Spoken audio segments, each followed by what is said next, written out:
The United States is one of the only countries without a national requirement for maternity leave. Today, I'm going to be persuading you as to why paid maternity leave and/or paternity leave for fathers should be longer in the United States.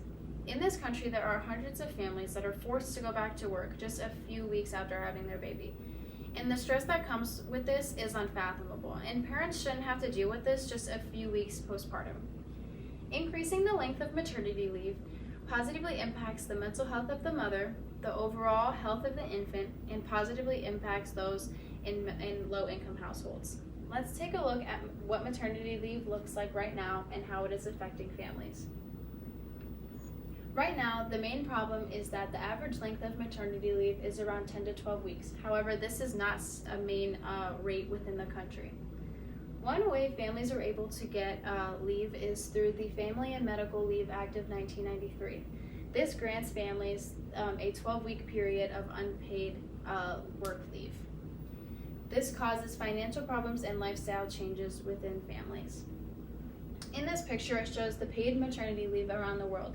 And because the United States doesn't have a mandated rate for maternity leave, we are set at 0 at the bottom. Financial burden is one of the biggest ways families are impacted. Families aren't able to pay for the necessities that they need in order to survive. This means paying for groceries, paying their house or like their rent or their mortgage, and paying for childcare, things like that. They aren't able to pay for those things that they need.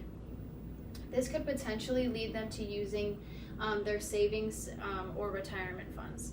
And if they don't use these funds, they end up having to minimize the time that they have off work. Lifestyle adjustments is also another big thing that are seen. Hormonal changes are one of the biggest things that are seen, especially in postpartum mothers. 1 in 8 women are said to be diagnosed with postpartum depression. Vulnerable mental health changes, not just to the mother, but also to the father. Psychosocial stress disorder is common, as well as different sleep disorders as well. It also affects the infants.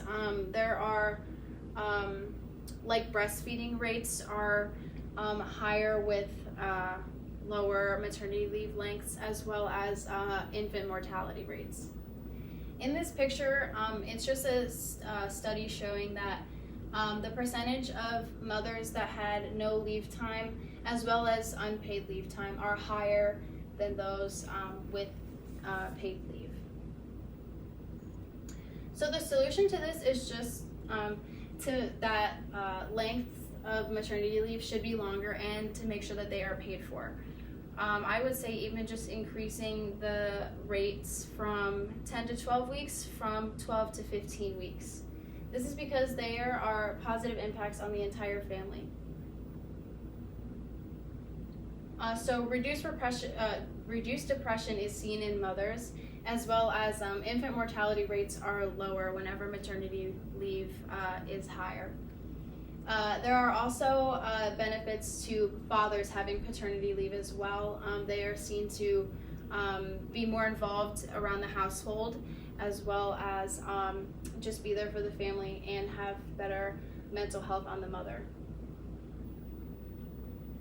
So overall, increasing the length of maternity leave lightens burden on families, especially those in low-income households, and it improves both the mental health of not just the mother but the father as well, and the overall health of the infant.